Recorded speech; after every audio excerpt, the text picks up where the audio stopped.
it takes like a crematorium like 8 hours to dissolve or to completely dissolve a body. Right. Fires are really ineffective. The best answer the form gave was to eat them. Eat the person. Mm-hmm. This is 24-year-old Christopher Brandon Lee. The chilling statement he makes? He didn't just say it, he lived it. On June 28, 2014, 19-year-old Erin Corwin vanished from Joshua Tree National Park, southeastern California. Suspicion fell on her husband, Corporal Jonathan Corwin, as he reported her missing 2 days later on June 30th. However, he passed the polygraph with ease, and detectives were left searching for answers, until all evidence pointed to one person who twisted the truth and blamed everyone but himself. She openly lied to people in her life. She lied to me. What she lied to you about? She told me that her husband was beating her and she was afraid for her life. And this was just the beginning. As detectives dig deeper, the dark secret Christopher killed to protect is finally revealed, shattering everything they thought they knew. This interrogation footage captures Christopher before the horrifying discovery, where he's just the person of interest. But as you'll see, the tragedy that unfolded would be so chilling that when the investigators found Erin's body, they were forever haunted by the sight. And you said you talked to somebody else? You talked to another detective or deputy or what? Deputy Sheriff Milan and then another female officer. I don't remember her name. Okay. They asked me, they're like, hey, you never went missing. You know them? I'm like, yeah, I know them. And like, I didn't bring up mine and Erin's thing because it didn't seem pertinent at the time. Okay. Because like, that's how my mind works. And then that's why they wanted to talk to me Sunday afternoon. It was like, they're like, why don't you bring that up? Kind of important. I was like, oh, I didn't realize it was. Okay. So then I talked to them that day about stuff like that. And that's when they told me that, they said, Christopher and Erin were reportedly neighbors, living alongside Erin's husband, John Corwin, in an apartment complex in 29 Palms, Marine Base in California. The complex was built for military personnel, as both Christopher and John served in the Marines. It was the year 2013 when Erin and John, both just 18 years old, moved to Palm Coast shortly after getting married. Around the same time, Christopher had returned from his deployment in Afghanistan to live with his wife, Nicole, and their 6-year-old daughter, Liberty. But beneath the surface of this seemingly ordinary neighborhood, a dark secret lurked, one that only Chris can reveal. We'll just start from the very first time you met. What's your neighbor's name? Her first name? Erin? Erin, Yeah. Okay. Do you know, what's her last name? What's the last name too? Corwin. Okay, so it's Erin and John Corwin, Yeah. and they're your neighbors? Yep. Okay. And they're married? Yes. Okay. And when did you meet them? I met her. She moved in before he got back. We didn't really, it was just kind of like, hey, you're the new neighbor, what's up? When was that? I honestly don't know. Dates, you could ask my wife, she's like my treasurer and gatekeeper. She's like my... Was it like a month ago or a year ago? It was a while ago. It was a long while ago. And then didn't really have any interaction with her until I got back from Okinawa. And then, we talked me and my wife went over there and hung out with him and his wife and some of their friends. And then I was having a really hard time adjusting back in the last apartment for some reason. Mm-hmm. And my emotional state was I didn't get anything. I was just kind of falling apart mentally. And I guess that she gave off some kind of she was in a bad relationship, and she said her husband was beating her and choking her, and she was scared for her life. And man, fix that. So I just being in the state I was okay, well, I can fix this. And then broken pieces fix each other. So we just kind of started developing a bond that grew stronger. And then over time, we started getting closer, having longer conversations. And then we kissed a few times at her place. And then my wife, she found out and she blew up. And I guess I wasn't there when they actually confronted her, but she'd been lying to me, lying to everybody, to her friends. Who confronted her? My wife. This statement is both telling and troubling. Christopher was married, but sought to fix his broken pieces through an affair with another woman. Their connection wasn't just a fleeting romance. It had escalated into something far more dangerous, with consequences that no one could have foreseen. So her husband's name is. Yes. Okay. Me and Aaron didn't start actually talking until probably a couple months after he got back from deployment. Okay. How long have you known her? If you had to take a guess, more than 6 months. Yeah, more than 6 months. Probably more than 6 months, less than a year. Okay. So you guys started. You never hung out when he was on deployment. Mm-hmm. Okay. So on deployment, he comes back, and then is it like parties, or when does that start? When do you guys start back? hanging out? It was probably a couple months after you got back. You could tell that they were having marital problems and What do you mean? they would yell at each other and normal Marines get stressed, they yell, that's what they do. And she kind of started crying or stuff like that, and it's just normally it's just whatever, but I was pretty heavily, and so I was I don't give anything, and I don't know, I'm not really sure how it happened. It just kind of meshed together somehow.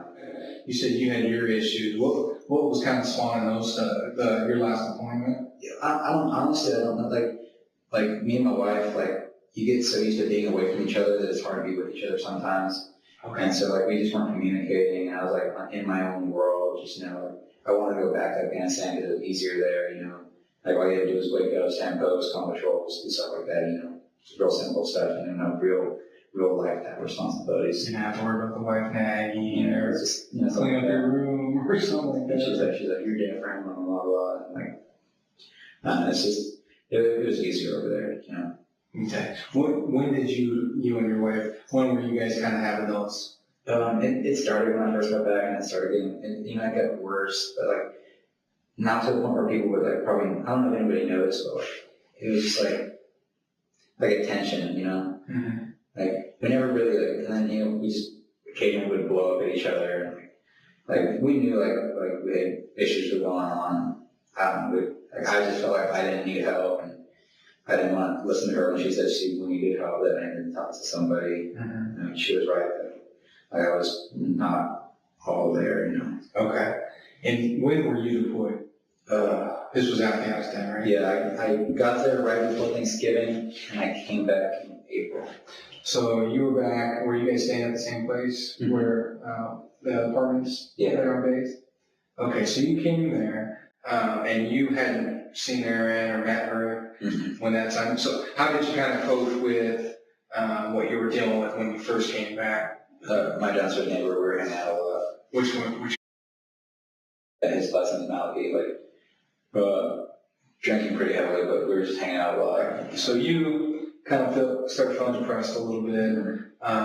You're drinking, and then you guys start hanging out as couples, or how does that work? Yeah, well, when he first got back, we were hanging out with him as a couple, and she was into horses, my wife, so we'd all go to the horse rescue together and hang out up there. We'd ride horses and talk and do stuff. Her husband wasn't really into that, so he wouldn't come with us. Okay. Erin and Nicole had one thing in common, besides sleeping with the same man, of course, and that was their love for horses. The two women quickly grew fond of each other, visiting ranches together and forming a bond. However, this seemingly innocent friendship masked a dark betrayal. An affair between Christopher and Erin that would eventually lead to tragedy. You said that you guys started hanging out more. What kind of drew you more towards Erin? I'm really not sure. We used to watch The Walking Dead together, and we used to do that as a couple. Whenever The Walking Dead was on, that's when you guys kind of hung out. Yeah. Started getting That's when I started getting more serious. Yes. Tell me a little bit more about that. I don't know, we were playing Halo, and she would talk about how she was unhappy and how she wanted to go home, but she had one letter, and I don't know, just stuff that I guess now thinking about it kind of makes sense, but not really. But at the time, I didn't care. It was just she was a change from reality, something outside that I could focus on that wasn't, the monotony of, being back in my own wife. Mm-hmm. I think that's... What did she say about her relationship? She said she's really unhappy. He scared her. Like, she'd say that he would choke her whenever he would get mad, and she said she'd noticed it before they got married, but she thought it would change. And that's what then I was like, oh, I can fix this. Like, in my mind, like white knight syndrome, something like that. Like, it was like she was like a distraction from everything else that was going wrong in my mind. Okay. Something that I could focus on and fix. Because that's like, when I get really stressed out, I like to build things or fix things. It just helps my mind unwind and how I relax. Mm-hmm. Although the detective lacks solid evidence, Christopher's evasive and conflicting statements raise suspicion. A single slip-up could reveal a crucial clue about Aaron's whereabouts. And that is exactly what happens. He makes a startling admission. Their affair, as he claims, was more than just an illicit connection. It was an emotional refuge. So... Okay, so you thought you could fix that relationship? Yeah, I thought I could save her or, maybe help her get home, just get out of a bad relationship or something like that. Mm-hmm. In all reality, it was making things worse. Okay, and is this was it like a therapy for you or? Yeah, it was an escape, Mm-hmm. I wouldn't call it therapy because I wasn't fixing anything, but it was like, some people do drugs, or have alcohol, I would drink and be like, I could focus on something else. Mm-hmm. So that's really what it was. It was just something else to focus on. I could pretend my problems weren't real. So, did it just start out talking? Yeah, we just had a conversation. She we'd talk. She'd not really happy. And honestly, that's kind of how it started. It just avalanche downhill so fast. I was falling apart so fast. I just wanted to feel something. I was really numb to the world. My wife, she'd yell at me or anything. I'd be like, yeah, that's cool. I'd go outside and have a drink and just. How would your wife feel if you were having a relationship, or she found out if you guys were having a relationship? But she found out. Oh, did she? Yes, and I guess she had got hold of my phone. I'm surprised she didn't find it. I've probably been super secret with my phone. And I guess she had taken the SIM card out and checked the messages I put in her phone or something. And so she got really upset and was crying. And she told me. They confronted Aaron. I wasn't there when they confronted her. I don't remember where it was. But I guess she had been lying about, him being abusive. And then he was like, I was just defending myself. She was the one that hit me first and all sorts of stuff. My wife would be the one to give you more information on that because I wasn't there. Okay. But I guess she had been lying to me. She lied to her friends. Lying to you about what? She was in a bad relationship that it was all. She would tell me that they were in a super amount of debt and all the money and spend all the money. And I really don't know if anything she ever told me was true or not. Because as soon as everyone found out, I just stopped talking to her. The relationship started, you guys were playing Xbox, she's telling you about her relationship. Did you get into, did you describe to her your relationship with your wife, or kind of were you playing? I confided in her, that I settled, and, she's like, you can't be doing that stuff.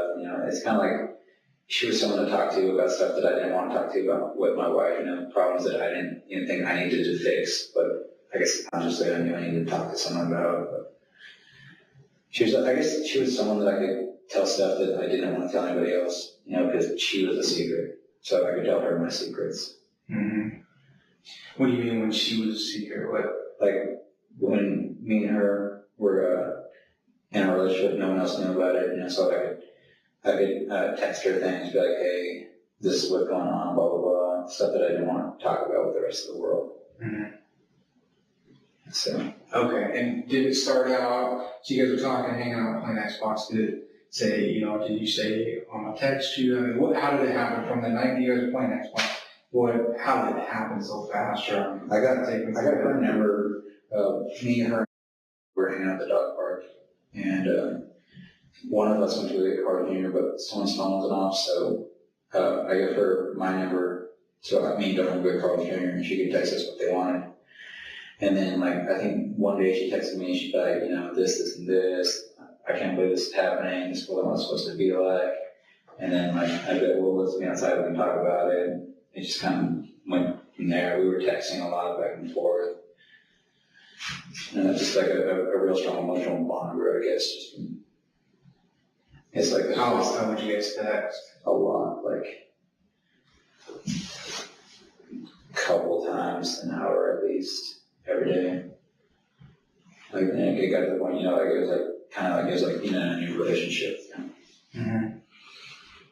And was that when you were at work, or when you was at work, was at home? Anytime I got the chance, really, because like, you know, it was my make believe life. You know, something like, you know, something bad would happen, and me and Nicole get in an argument, I'd go text Aaron, you know, just like get away from my real life, go to my make believe life. My happy place, I guess. Mm-hmm. Okay. So you would text her, and just whatever, I mean, random stuff about your day, or complain about stuff like that. Just, you know, it's kind of the same way with her too, right? Mm-hmm. She complained about her. Did she say anything specifically, like how he acted when he came back from deployment, or what kind of things was she saying about John? She was just saying that, you know, he'd always push her around and like use McMahon moves on her when she told him to stop. He wanted it, and you know, like he'd want to and just stuff like that. Just, you know, complaining, saying that she wanted to go home, but they didn't have the money he didn't have the money to send her home. And she wanted to run away and get out of there, stuff like that. Okay. She talked about leaving all the time, but I guess the big thing was that she didn't have any money to get home. When Aaron and John moved to 29 Palms in 2013, their young marriage faced significant challenges. Aaron suffered a miscarriage shortly after arriving, and the emotional toll deepened cracks in their relationship. Compounding these struggles were allegations of abuse against John, though these claims remain a point of contention. Did she ever say she wanted a divorce or anything like that? Did she talk about that? She talked about leaving, but I don't know if she was like, she said she was scared to divorce him, but I don't know what that meant. I never really got in deep into asking her about that. She mostly talked about getting out of there, going back to Tennessee, going somewhere else. She said she wished she never got married. She didn't get the wedding she wanted. Did you guys talk about like each other's marriages a lot, or was it like mostly her telling me about how, you know, she was unhappy and scared her. Mm-hmm. Like, I don't know if she was lying to me or not, because when they confronted her, she was the one that was like hitting him first and always yelling at him. So take you to the point where you guys are talking, or you're playing on the Xbox, you're talking on the phone. It sounds like you guys are still texting. Where does it get to the point? I mean, because it's a pretty, it's a line that you're kind of jumping over when you start going to the kissing, or when did it become physical? How long ago? We weren't physical very long. Maybe a couple weeks, until my wife found out. She had texted me. She was like really upset about something, and she took her dog for a walk and she was crying. I don't remember what she was upset. I think something said. But I went down there to talk to her. You know, and I was like, I don't remember if we kissed that night. I don't think we did. But like, that's the first night that like we like talked for like a really, really long time by ourselves. And I think the next day, I went to work, and I came over to talk to her, and we kissed on the couch. I think we kissed when we played Xbox 2. That first time? I think so. But like I said, like my emotional mindset was just like it all kind of blurs together. Mm-hmm. Okay, and when you're saying kiss, I mean it's like a peck on the cheek or on the No, it's just like a new relationship, like a passionate kiss. Like making out? Yeah, just like, but like, I don't know, it didn't really feel right. It just kind of felt indifferent. Like at that point, I think I was realizing that like this wasn't going to fix anything. I just, you know, with whatever, I just wanted to keep it going, like trying to save my make-believe life. At the start of the interrogation, Christopher pretended Erin's name was unfamiliar, even struggling to recall her surname. But the facts tell a different story. His innocent act is bound to crumble, revealing a disturbing reality. I went back to the house, and then we talked about it over text, and it's like, well, it wasn't that weird, you know. What was the next time?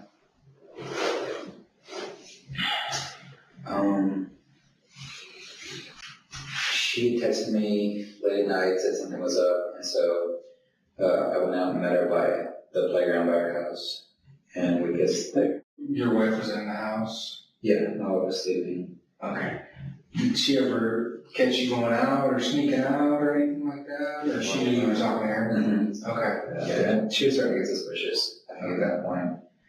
And because, like, I'm usually not real guarded about my phone. I'm on it very constantly because of work, and I have names and those other things, but I had like 6 different passwords on it, and like all sorts of things.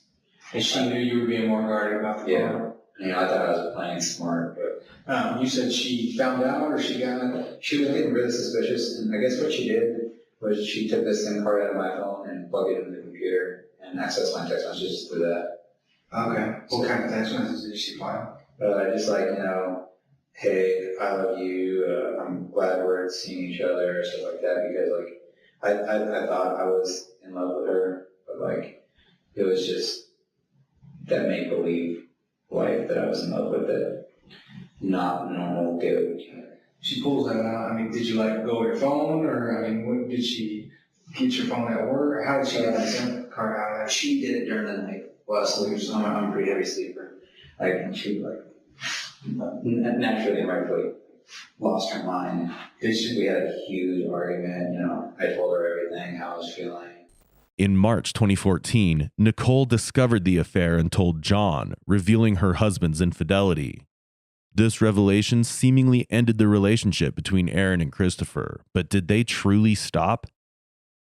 As the footage unfolds, more about their connection will come to light, especially since Christopher remains unaware that the detective is skillfully employing the Reed technique, a method designed to build psychological pressure and influence the suspect into revealing the truth. And how many times did you guys kiss? 4 tops. Okay.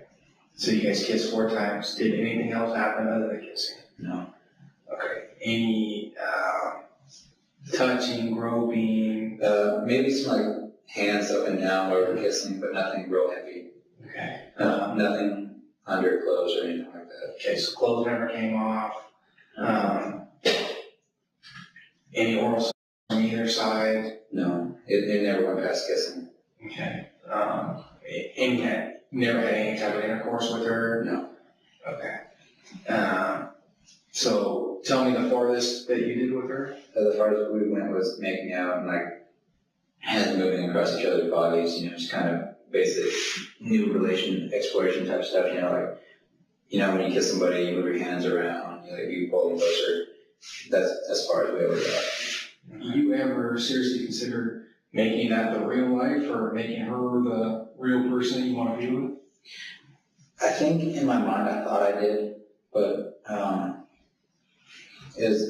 it was a big part of me not ever going anywhere, because like I didn't ever want her to get a broken home, and I think that's what really drew me back and like kept me from going super far, was like the fact that I had my daughter, you know, like in my mind I knew that it was wrong what I was doing, and that, you know, I told her that I wouldn't leave her, and I told her that I had thought about it, and if I didn't have, then, you know, I might, but since she was there, I wouldn't. Okay, so you guys talked about you actually leaving the... Mm-hmm. Tell me about those conversations. Like, she asked, you know, because we thought we were, like, perfect together, we thought we were happy, you know, because it's the new relationship. Like nothing, you and Aaron? Yes. Okay. Nothing could go wrong, we didn't fight at all. And she's like, you know, why don't we just stay with each other? I'm like, and then I tell her, I'm not going to put Liberty through a broken home. And she's like, well, Liberty's a strong kid, she do it. I'm like, regardless, you know, how strong she is, it's just not something that I want to put her through. You know, we bounced ideas back and forth, you know, but like, I don't know if like, I knew it was wrong, or it's just like subconsciously, like I knew I would never do it, but I just told her, this stuff's not going to happen. I think we had talked about it a couple times. We might have texted about it, but I never really seriously considered actually ever leaving. Almost did a couple times just by pure chance, but like if it wasn't for her, I would have put 6 in the cylinder. Okay, so this is kind of like your anchor, you're strong. She's my strong one. Okay, but I mean, okay, so without her, would you ever seriously consider, making Aaron your relationship, or kind of fixing you while fixing Aaron, or kind of thought? Not now that I know. Well, before, yeah. When me and Aaron were at our strongest, I probably would have, because like everything seemed like it was perfect. But I can't even say it was real because I don't even know if she was telling me the truth or not. That's the thing, It's like watching a movie, and being like, if that could be my life, I would, but it's not real, Last week, did you know what day that was? It was the middle of the week, I think. Okay. And do you know if Erin was ever pregnant? She was. When was she pregnant? Before I started talking to her, she was pregnant, and then she had miscarriage. And I guess she didn't seem like bothered by it. And when I talked to her afterwards, she was like, yeah, I didn't really want the baby anyway. I didn't want to be tied down. But she was glad that she miscarried, kind of. She said she wasn't upset by it because, she didn't want to have a baby. She was scared that she was going to get tied down. Because, like, at that point, like, after the miscarriage, I'm not sure if that's when, like, stuff for them started to go bad or what, but, she was like, stuff started to get worse after the miscarriage. Christopher believes that portraying Aaron in a poor light will convince the detectives of his innocence and distance him from her disappearance. However, what he doesn't realize is that the cops have been meticulously investigating, and they've uncovered evidence that could land him in serious trouble. You saw her Wednesday of last week? I think so. I'm not 100% sure. I just know this because her and I barbecuing a lot. I don't remember the day. Mm-hmm. But I think she came out to say something to him. Because whenever they were out, I would usually just go inside. Just because, like, just trying to avoid them. Like, just on the phone. But did you guys ever exchange letters, poems, anything like that that was, like, written? Or, did you guys ever read stuff to each other or anything like that? I think she kept a journal. I don't think I ever wrote anything, because I write recreationally, but I never actually physically wrote or anything. This is another of his many lies, because the letter here proves what he had actually written for Aaron, which makes things undeniably clear. So you saw her last Wednesday. What kind of car did she got? Her? Yeah. A blue Corolla. And I know you talked to the deputies, but what day did the deputies talk to you?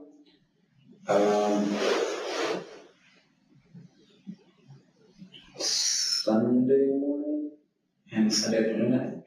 Okay. When did they say that Aaron was missing? Or do you know when Aaron was missing? I think they said Saturday afternoon or Saturday time frame is what they said.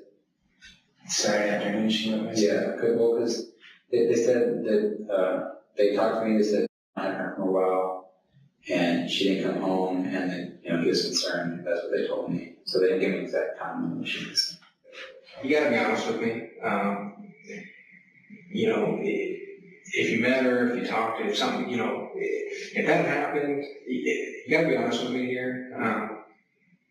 Because would there be any reason why we have some evidence linking you to that scene over here in the dirt near her car? Not really. I mean, besides the fact that I'm over there, multiple times a week. And this is where I drive and I shoot from Pelican. How many times has her car been there? I don't know. This would be the first time that I've known it being there. And here's what concerns me. if you guys were meeting up, if you guys were hanging out, you don't want your wife to find out, you don't want the military to find out, because here's the deal. I don't work for the military, okay? I know you can be court-martialed and all that stuff. I don't care about that. I'm not worried about affairs. That's not what I'm worried about, okay? That's not my job, okay? Whatever that is, dude, you're getting out, that's something completely different. I don't care about that. I don't care if you had an affair. I don't care if you guys had. That's not what I'm worried about here, okay? That's not what I'm getting at. If you guys met here, okay, and there's some evidence that leads me to believe that you did meet here, okay? I need you to be honest with me, because again, I don't work for the military, okay? I'm not your wife. I'm not going to judge you. We're sitting here, it seems like, I'm trying to be real with you. It seems like you're trying to be real with me, but it feels like you're kind of holding back a little bit. And I need you to kind of open up and be honest with me, okay? Because if you met her there and something happened, dude, you're talking about going out in the mountains. You're talking about some other guy shooting. Dude, if she got hurt, if she got shot, if something happened to her in the mountains, I need to know about that. Her family needs to know about it. And that's what we're looking at right now. Do you understand where I'm coming from? I do. Okay. So, is there any reason why I would believe that you met her there?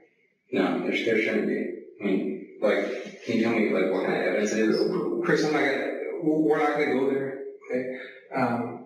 The most important thing is that you're being honest with me. I am, and I understand. I need you to be straightforward with me, okay? Chris has been sitting in the interrogation room for a while now, never once questioning why he's there. Now the detective sees the perfect opportunity to confront him directly. According to Chris, the day Aaron went missing, he was at Joshua Tree National Park hunting coyotes. Coincidentally, Aaron had also told John she planned to scout hiking trails at the same park. After that, she vanished without a trace. Both were supposedly in the same location, and tire tracks at the scene seem to confirm it. This raises a critical question. Did Chris meet Aaron that day, and did something happen between them that led to her tragic fate? You guys met up there on Saturday? We didn't meet up. Okay. Have you ever been out with her up in the mountains or in this area? No, I haven't. Okay. Do you know if she's been in this area? I don't. Because this is a scary situation up there. You're talking about a guy, you're a military trained guy. She's 19 years old. She's not trained. She doesn't know what's going on as far as that goes. And if something happened, did something happen up here? No. Well, besides, I was alone, so everything that happened is what happened. Chris, we need to be honest here, okay? You talk about evidence, right? You talk about you want to be straight up. I'm being straight up with you. We do have some evidence there, okay? Your tire tracks are there, as well as her tire tracks, and your tire tracks drove over hers, showing that you met her there. And your tire tracks drove over hers. Okay, so it shows that both vehicles were there at the same time. So I'm having a hard time explaining, let's figure out why both of your vehicles were there at the same time. Help me understand that. They couldn't have been. Could her vehicle have been there and then left and then my tire tracks drove over them? No, your tire tracks drove over hers. And I don't know how that happened. So here's the thing. She drove there Saturday morning. Yeah, she drove there in the morning. Your tire tracks drove over hers. You said the last time you drove over there was Thursday. She doesn't drive out there every day. Her car was still there. Your tracks drove over hers since Saturday. Could have been a different vehicle because I wasn't out there Saturday. You got to be honest with me. I'm being honest with you. You gotta be honest with me. You have to give me something to explain. I have to go out here. I've been talking to you for hours. My supervisor hasn't. My supervisor knows things, the evidence at the scene. Okay. I have to have something. I have to walk out here and go tell my sergeant, okay, this is what explains. This is why his tire tracks are over hers. And this is why it makes sense. Do you understand what I'm saying? I do. Okay, so I need something. You gotta be honest here. You gotta really be honest here. Because I need to go out and tell my sergeant, hey, this is why. You gotta give me something. I don't know why it would be like that. Why are your Jeep tracks over her Corolla tracks? I don't know. I'm sure I'm not the only one with those kind of tires. I mean, they're a pretty common brand. It could have been any other vehicle, but it wasn't mine. I wasn't out there Saturday. That's the only thing that makes sense to me. I mean, if she was lying to me, happening with me, she very well would have been happening with somebody else. You gotta give me something. You gotta be honest here, Chris. Here's the deal, man. I've been doing this a long time. We've been doing this a long time. Okay? We found her vehicle. Okay? We found your tire tracks. I've been working lots of cases with tire tracks. I know you were out there. Okay? You're not the only person we've talked to. Okay? She was reported missing on Sunday morning. We've been working this nonstop since Sunday morning. There's multiple detectives out there at the scene. There's search and rescue. There's cadaver dogs. We're going to find out what happened to her. Okay? We're going to find out what happened to Erin. She's not okay. Something happened out there, and she's not okay. And we're not going to stop until the truth is out there. The tire tracks from Chris's car alongside Erin's hint at the dark events that transpired. A passerby named Michael even saw Erin getting into Chris's car. He still doesn't have a clue that the detectives already know about their meeting. Chris is in for a surprise. Here's what I need to understand from you, okay? We've talked to Jesse. We've talked to other witnesses that know a lot about what's going on. It's not hidden from people. We know that you were going to meet her on Saturday. We know that. We know that you were going to go take her for a long drive and it was going to be a surprise. We know those things. Okay? We know that you met with her on Saturday morning. The day that she went missing. We know that. Okay? And we also know that you were one of the last people to see her alive.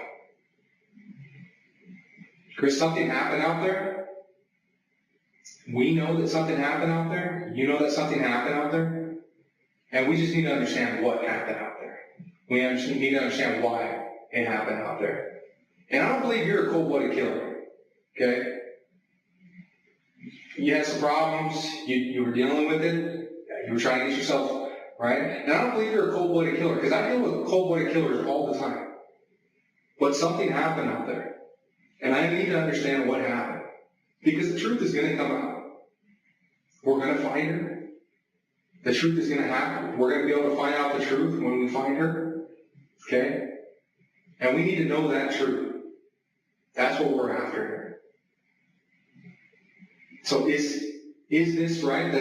Are you a cold-blooded killer? Did something happen? Was there an accident? Did something just happen out there?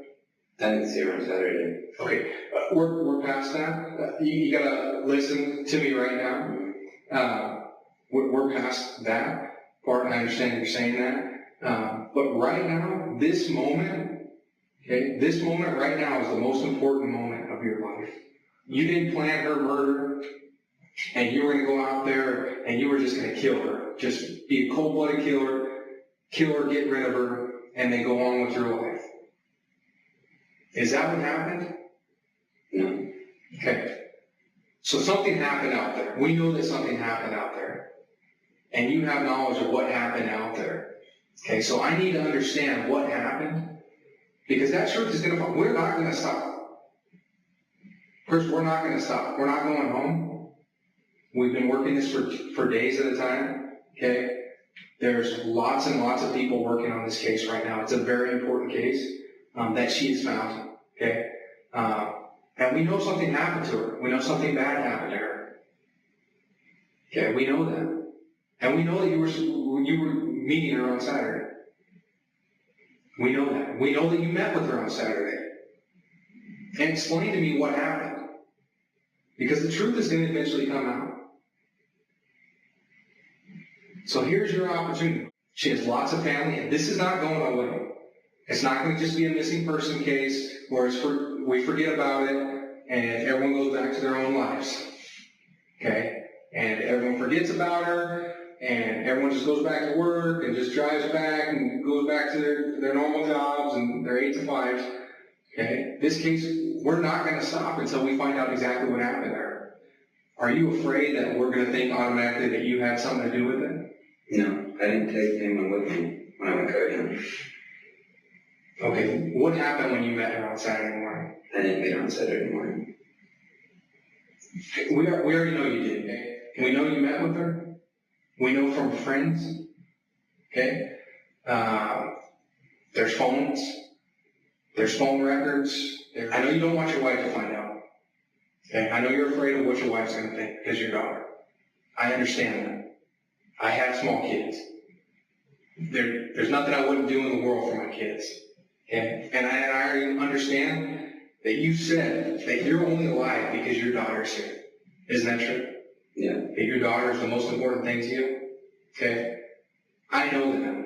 I know you're afraid of what your wife's going to find out, and you're afraid you're going to lose your daughter. I know you're afraid of your wife finding out. Okay? You already told her, hey, we're done. We're not seeing each other anymore. You still were seeing each other. You still were talking. Okay? You don't want your wife to find that out.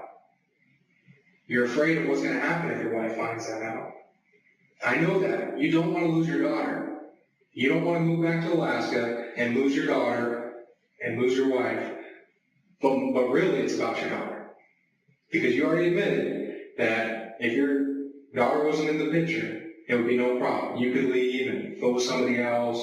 That was not the issue. Your daughter is what's important to you. In fact, the trip they'd planned for that day left a trail in the messages Erin sent to her friends the day before. But the question begs, why did they propose to meet? The answer unfolds in the next clip, where reality will hit Chris. I didn't see her on Saturday. I just saw her vehicle. I was out that way when I was picking up more tires for a fire. And I drove past it to see if she was in there, but she wasn't. I didn't actually ever see her on Saturday. I was worried that if I told you guys I saw her car because of my previous relationship with her, you would automatically assume I did something. This is my sergeant. He knows who I am. I think you guys met. How you doing? You all right? I don't know what might have been going through your head when you found out she was pregnant, but I can only imagine if it were me, I'd have a hell of a lot to think about. There'd be a lot of emotions. There'd be a lot of stuff built up inside when we do find Erin. I don't know if you know or not, but she went to the emergency room not too long ago. She may have told you about that, I'm not sure. When we do find her, they did some embryonic tests on her because they didn't know what was going on with her. I think that's actually when they probably found out she was pregnant. I'm not for certain, but I think that's, and I'm only telling you this because that's, I'm only gathering all this information. When we find Erin, and I have that blood sample from that hospital, and I test it with your blood, and it comes back with your DNA, everything everybody's been telling us is going to be the truth. You're the only person that can see otherwise. And you know you are. And I'm not saying that I've already tested that and it's going to come back with your DNA. I'm not going to, Chris, it's not going to happen like that. What do you have to say then? That's what the question's going to be.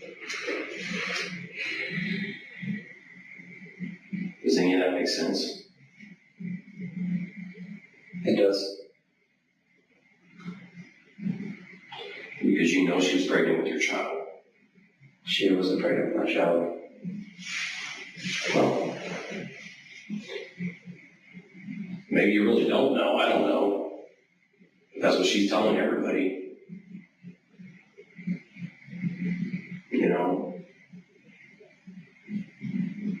I'm not going to pretend like you do know for sure. I don't know if you do or not. But I can tell you that's what she was telling everybody. All the way up to the fact that she was going to meet you on on Saturday, and she was waiting for you. We actually had somebody speaking with her up until the time that you showed up. I don't know. I don't know if you guys got separated out there somewhere after you guys had left together. I don't know. But I do know you guys were together. Positive. Just to confirm, she was not in your car at all on Saturday, correct? Yeah. Okay. And you guys didn't go anywhere together? Yeah. Okay. And you just drove by and you saw her car and you were looking for tires? Mm-hmm. Okay. So all those messages she sent everybody are lies. It's very evident that you guys use Snapchat. Let's just put it that way. Or software similar to. Everything that you've sent and that has disappeared on your screen is still inside your phone. Today we have scheduled mine crews coming. We've done it before in Barstow. Don't know if that's where she's at, but they're going out there today. So no reason at all that you can think of that why she would message people saying that she's planning to meet with you on Saturday, and why she would talk to somebody on the phone Saturday morning and say, hey, he's coming right now. No reason she'd just lie about that. Yeah, she very well could have overheard me talking to me and Scott, because where I usually make plans with contracts, their bedroom window is right above that. So if it was open at all, she easily could have heard what my plans were. And so you think she set you up and then disappeared? No, I just don't think she ever got over the fact that we had stopped seeing each other, and I think she was trying to maintain that appearance with her friends. So she would tell her stuff like, he's going to meet me on Saturday, I'm really excited, I think he's going to propose to me, and all this other stuff just to get her off the phone. Mm-hmm. That's weird. That's really weird. She openly lied to people in her life. She lied to me. Pathological liar is a liar. They're not going to care who they lie to. What she lied to you about? She told me that her husband was beating her and that she was afraid for her life, and the only reason she couldn't go home was he wouldn't let her. Chris is adamant about portraying Erin as a pathological liar, trying to undermine her credibility. Unfortunately for him, Erin had also texted her friends that he was planning to propose that day. That very text would become the first blow in his downfall. I've been working these scenes for so long, and our crime scene people have been working these scenes for so long, and we know exactly what it shows us. And you're basically telling us that the evidence is a lie, that it didn't happen. And how do you think that's possible? I don't know. I don't either. I mean, do you think it's possible? I think it's possible.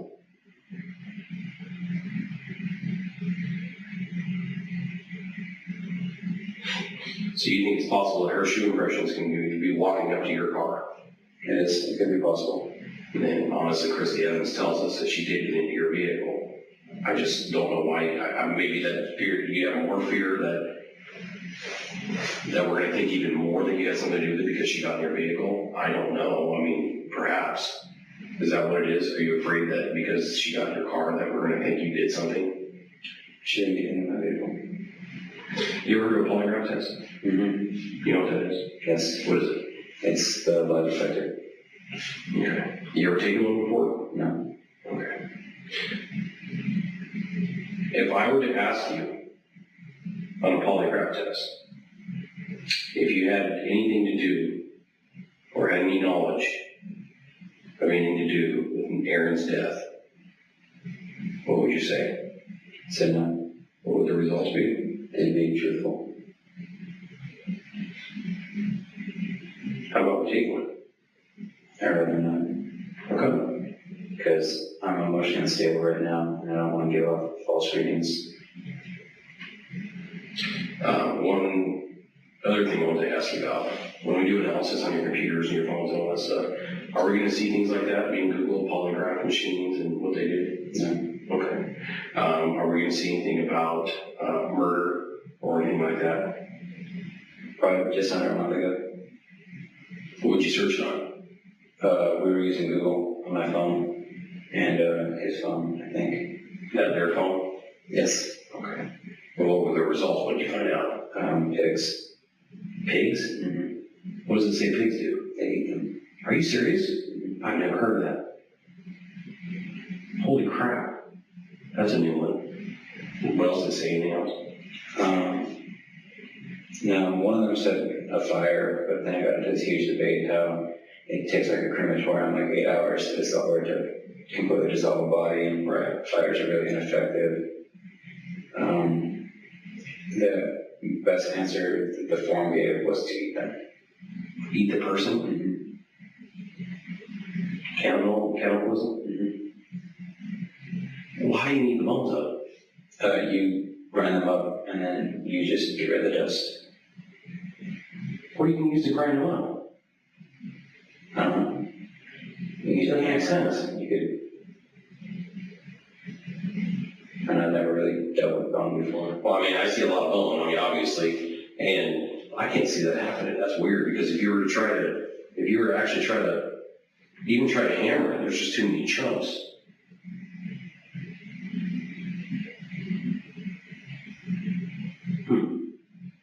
That's a trick, man.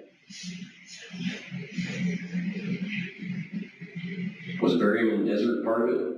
No. That I didn't even see anywhere. No. Well, someone said another way is to dig a vertical hole and then put the body in the vertical hole and then put like a dead animal on top of that and then bury that animal. Yeah, but that's old, man. We always go below the animal. Yeah.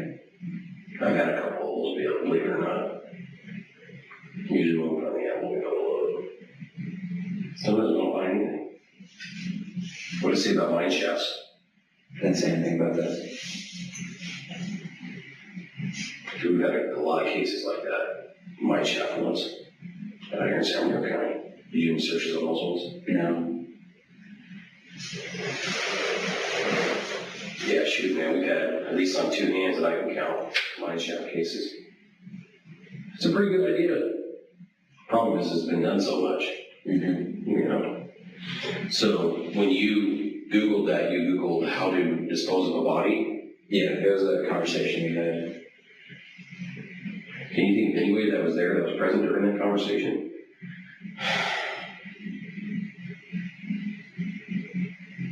No, not really. Because it didn't stick in my mind as important, so. Chris had clearly done his research before meeting Aaron that day, and his computer search history revealed chilling evidence. He had looked up how to dispose of dead bodies. Armed with this disturbing knowledge, he put his plan into motion. When Aaron agreed to meet him and had unsuspectingly got into his Jeep, seizing the opportunity when she was off guard, Chris used a garrote to strangle her to death. Another thing we're going to do is we're going to take a buccal swab, which is just a swab on the inside of the mouth. That's for DNA testing, because the hospital has a DNA sample of the, I guess apparently they did something with the fetus that day when she was in the emergency room. I do not know what it was, but we're going to do a DNA test on that, just double check that. That usually takes a while. The interrogation ended without Chris providing any concrete details about what happened that day, leaving investigators no choice but to release him. Meanwhile, the search for Aaron continued. Volunteers joined the effort, and on August 16, 2014, 2 months after her disappearance, investigators made a grim discovery. Aaron's body was found at the bottom of an abandoned mine shaft. Some reports indicated she was lying nearly 1,000 feet down. Nearby, they found green cloth, a propane tank, and a gasoline tank. It was clear someone had attempted to burn the body, but due to a lack of oxygen, the fire never ignited. The corpse, heavily decomposed, was identified through dental records. The autopsy report confirmed signs of blunt force trauma and strangulation. The garrote used was still near her neck, further solidifying the gruesome nature of the crime. In addition to this, DNA evidence found at the scene matched Chris, leaving no room for doubt about his involvement. The next day, on August 17, 2014, Chris was arrested at his home in Anchorage, Alaska, the same city where the infamous Brian Stephen Smith case unfolded. Check out our video covering that chilling case as well. On November 3, 2016, Christopher Lee was found guilty and was charged for first-degree murder. During the court trial, he confessed to killing Erin. He also made a shocking claim which left everyone in the courtroom baffled. I need to tell the truth. I couldn't live with myself if I kept this a secret any longer. We started having a conversation about plans. She wanted to come to Alaska. She wanted to be part of Liberty's life. I told her, I didn't want that. Told her, I decided that, you can't be part of Liberty's life. And she said that she wanted to, that she loved Liberty, and I told her, it's not your choice, it's not your daughter, you don't get to love her, she's mine. What were you thinking at that point? I was thinking there's no reason for Erin to love Liberty. She was not hers. She shouldn't have any kind of emotional attachment to her. She thought maybe Erin had Liberty because she was uncomfortable with the way she was around her when she had been watching her. What was your reaction to that? I felt so safe in my little community that I didn't think it was possible. So you didn't believe Nicole? No, not at the time. When Erin told me she loved Liberty and that she wanted to be with her, something clicked. It turned a gear in my head, and I said, why do you care about Liberty so much? Why do you want to be part of her life? And Erin told me, I just love her. And I stood up and I stopped her and I said, did you touch Liberty? And she reeled back a little bit and started stuttering over her words, and she was saying, I, and I stopped her again, and I yelled at her this time. I said, did you, my daughter? And she said, yes, but, and that was the last thing I heard her say. I stumbled back and I sat on the edge of my Jeep and caught myself with my hands. And in my right hand, I felt the metal from the garrote. It set me off. I just felt so much hate, so much rage. And I grabbed it and I stood up and I came up behind her and I put it around her neck. Training took over then, and I turned around and I started pulling. Nothing would have stopped me from doing what I was doing. I told myself while I was doing this, never again. I wasn't going to let anybody hurt my daughter again. I had let her into my daughter's life. It was my fault that my daughter was hurt. I just kept choking her. I don't know how long it was.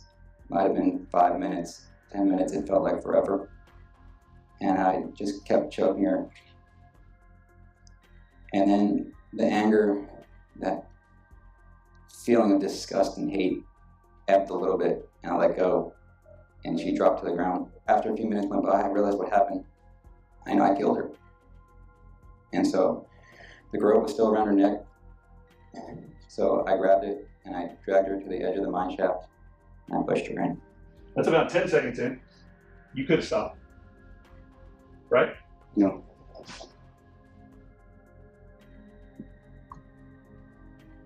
"20 seconds in, you could have stopped. No. Why not? Nothing would have stopped me at this point. I was too angry. For about 40 seconds in, you're still doing it. Yes, sir.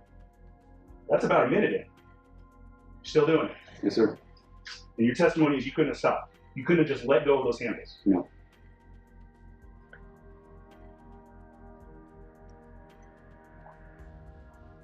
Minute 20? Still no, huh? No. Okay. You can let go. Can you let go now? Yes, sir. Then you threw her down a mine shaft, didn't you? I did. Like a piece of trash. I threw it on the mine shaft, yes. Like a piece of trash. Right? Is that a question? Yes. Yes. He claimed his motive was that Erin had allegedly molested his daughter, Liberty.